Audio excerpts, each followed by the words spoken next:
everyone, welcome back to Wireman's Whimsy. This is our second outside the box card using elements from the September 2021 Haunts and Harvest Paper Pumpkin Kit.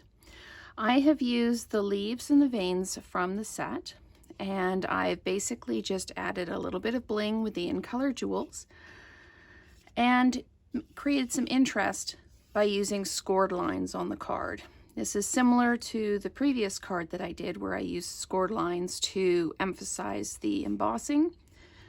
So I will show you how I put this together. The color is basically polished pink. So I've got a polished pink card base.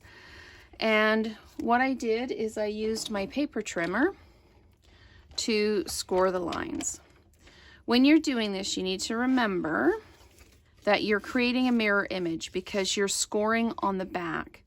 So if you need your lines to go this way across the card, it would help if you just did a little pencil mark on the back. See, I want the lines to go like this. So I'm just going to pop a little pencil mark along the back there and along the back here. That will just help me align when I'm doing the scoring to know where I need my score lines to be. So I didn't measure that at all. So what I'm going to do is I'm going to line this up here and line my bottom corner up with the 1-inch line here.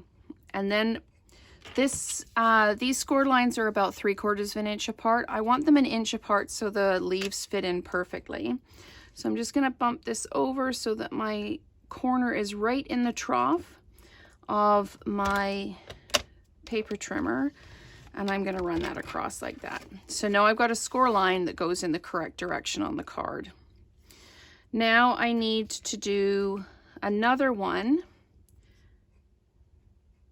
parallel to it. So I'm going to line this with the inch here, and that's the corner that I've just scored, and put the other corner in line with the trough in the paper trimmer. So what that gives me now is 2 parallel scored lines an inch apart where I can put my greeting. And that's the first thing I'm going to do, is I'm going to put my greeting in, because this is, when I do cards, I try and assess which is the piece with the biggest risk. So what's the part that could go wrong that I don't want to have the whole rest of the card done and now it's failed at this point. So I'm going to line it up in the middle of the scored lines, and I'm sorry if my hair gets in the shot. I just want to make sure that I am parallel with the lines. There we go. I am a little off, but pretty good actually in there. I usually have to get much closer to things to line them up. Good old progressive lenses. So what I'm going to do now is stamp the leaves, and they are, the full background is second value. So I'm just going to stamp away and then stamp down. And then just add them in and just keep coming around with where I want those leaves to be. And you'll notice that there's a bit of variation in the color, and that's because I'm stamping off over an area I have already stamped off. So I'm actually not completely stamping off. I'm getting a little bit of moisture left on the stamp from the other ink that's still a bit wet. I quite like the effect that it gives. It gives it just a little bit more dimensional, almost like a distinctive stamp. So that I'm going to come in here with this one. See, that one you can really see.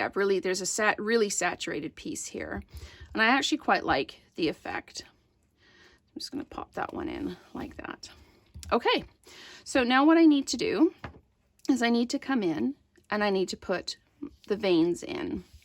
So I'm just going to line this up, and because the greeting extends, I'm going to try and line up. It may or may not line up. That one didn't, but you can You can line it up if you like, just so it looks like the leaves are coming right off the greeting. And I'm just coming around and I'm adding the veins to the card. See, that one lined up quite well. And then we will attach it to the card base and add our bling, and we will be done. A nice, fairly quick card.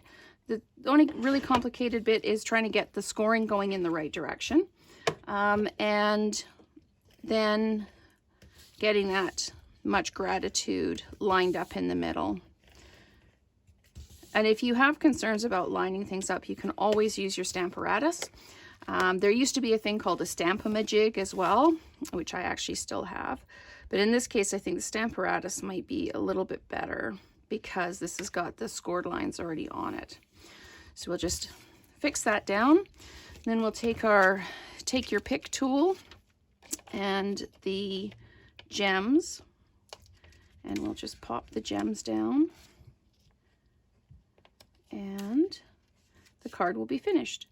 So nice monochrome, bright, happy gratitude card, just in time for Thanksgiving. So thank you very much for watching this outside the box card. Stay tuned for more videos using the September 2021 paper pumpkin kit.